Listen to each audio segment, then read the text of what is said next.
Comparons maintenant le fonctionnement d'un œil et d'un appareil photo. Alors, pour un œil, vous voyez que l'œil ne peut pas grossir, il ne peut pas diminuer, donc la distance OA' est fixe. D'accord? Donc, lorsque la distance de l'objet OA change, l'œil va devoir s'adapter.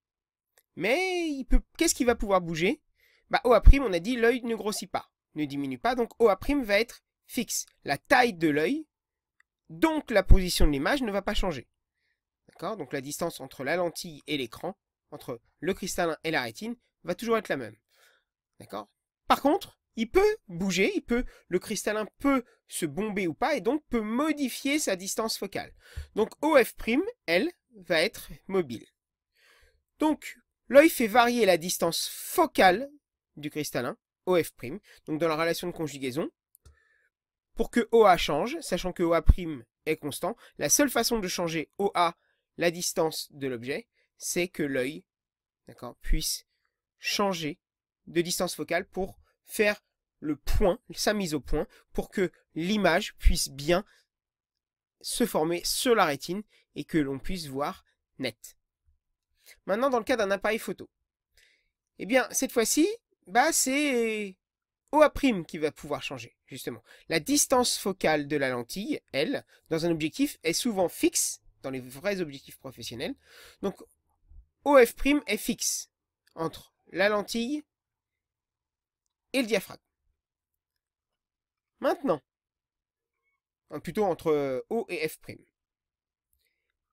Donc la seule chose pour que OA puisse changer, le photographe, lui, va devoir déplacer son objectif, donc la distance OA'. Donc la distance entre la lentille et le capteur, c'est ce que va faire l'appareil photo ou le photographe manuellement. Il va faire sa mise au point pour que l'image puisse se faire correctement sur le capteur.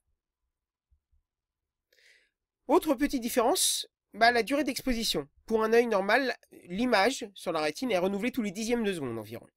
Donc, on n'a pas le choix, ça fait une luminosité pas très bonne parfois. Et on peut capter beaucoup plus de luminosité avec un appareil photo parce que le temps d'exposition peut varier et peut nous permettre de capter plus de lumière. Et enfin, aujourd'hui, on a les lentilles souples dans les smartphones. Comment ça se passe? En fait, on applique une tension électrique. Ce sont des lentilles liquides, souples, qui vont, au passage ou pas d'un courant électrique, pouvoir changer de forme. Donc vous voyez que hors tension, bien la lentille ici va être plutôt de forme divergente, alors que si on applique ici un courant électrique, la lentille va devenir convergente. Donc les molécules de l'eau qui sont polarisées sont attirées par la tension variable des parois et modifient la courbure donc de l'interface entre les deux. Là, c'est plutôt une forme divergente, là, une forme convergente. On obtient donc une lentille de distance focale réglable, tout comme le cristallin.